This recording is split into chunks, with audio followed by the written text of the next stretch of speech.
আপনি কি এমন কাউকে জানেন যিনি শত্রুকে ক্ষমা করে দিয়েছিলেন যখন তার হাতে প্রতিশোধ নেওয়ার সুযোগ ছিল?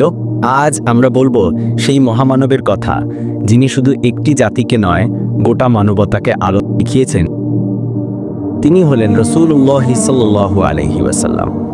আসুন চলুন এই যাত্রায় আমরা জানব কিভাবে তার জীবন থেকে আমরা পেতে পারি অনুপ্রেরণা, হৃদয়ের শান্তি এবং জীবনের দিশা। শৈশব ও বেড়ে ওঠা। তিনি জন্মগ্রহণ করেন এমন এক সময়ে যখন চারদিকে ছিল অন্ধকার। মানুষ তখন মূর্ত, পূজায় নিমগ্ন, নারী ছিল অবহেলিত, অন্যায় ছিল স্বাভাবিক। কিন্তু এই অন্ধকারেই জন্ম নিলেন আলী মুহাম্মদ ইবনে আব্দুল্লাহ। ইয়াতিম শিশুটির চোখে ছিল দায়িত্ববোধ, চরিত্রে ছিল সততা। তাকে বলা হতো আল আমিন, সবচেয়ে বিশ্বস্ত ব্যক্তি। নবুয়তের আহ্বান ও প্রতিক্রিয়া। যখন তিনি নবুয়তের দায়িত্ব পেলেন, তখন তিনি একাই শুরু করলেন এই আলোর পথ চলা। বললেন, লা ইলাহা ইল্লাল্লাহ, শুধু একজন আল্লাহর ইবাদত করো।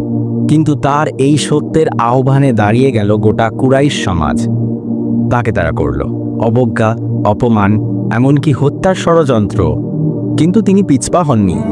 তিনি বলেন, যদি তারা আমার ডান হাতে সূর্য আর বাম হাতে চাঁদও দিয়ে দেয়, তবুও আমি আমার পথ থেকে সরে আসব না। হিজরত ও মদিনা জীবন। অবশেষে তিনি মক্কা ছেড়ে হিজরত করলেন মদিনায়, যেখানে তিনি গড়লেন এক নতুন সমাজ, যেখানে ছিল শান্তি, সমতা ও ভ্রাতৃত্ব।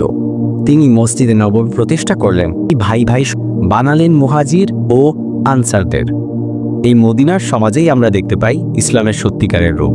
যুদ্ধ, ক্ষমা ও উদারতা।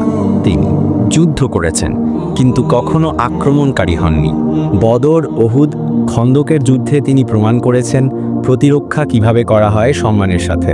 আবার বিজয়ের দিন, মক্কা বিজয়ের দিন, যখন তিনি ক্ষমা করে দিলেন হাজারো শত্রুকে, বললেন, আজ তোমাদের প্রতি কোনো অভিযোগ নেই, তোমরা সবাই মুক্ত।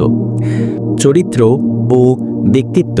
রাসূলুল্লাহ সাল্লাল্লাহু আলাইহি ওয়াসাল্লাম ছিলেন বিনয়ী, কোমল হৃদয়ের এবং দয়ার সাগর। তিনি বৃদ্ধের খোঁজ রাখতেন, শিশুদের সাথে খেলতেন, গরিবের পাশে দাঁড়াতেন। তিনি বলেন, ভালোবাসো মানুষকে যেমন তুমি চাও আল্লাহ তোমাকে ভালোবাস।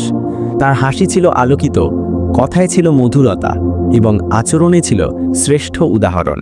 বিদায় হজ ও শেষ উপদেশ। বিদায় হজবের ময়দানে লক্ষ মানুষের সামনে তিনি বললেন, হে মানুষ, আমি তোমাদের উপর একটি আমানত রেখে যাচ্ছি, তা হলো কুরআন ও সুন্নাহ।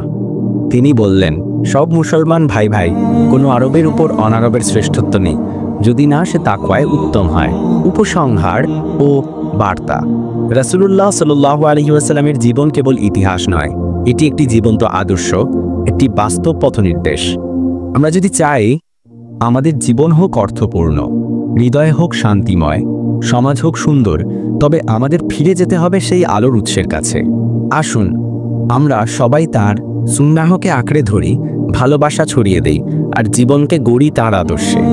আল্লাহ আমাদের সবাইকে সেই পথে চলার তৌফিক দিন। আমিন।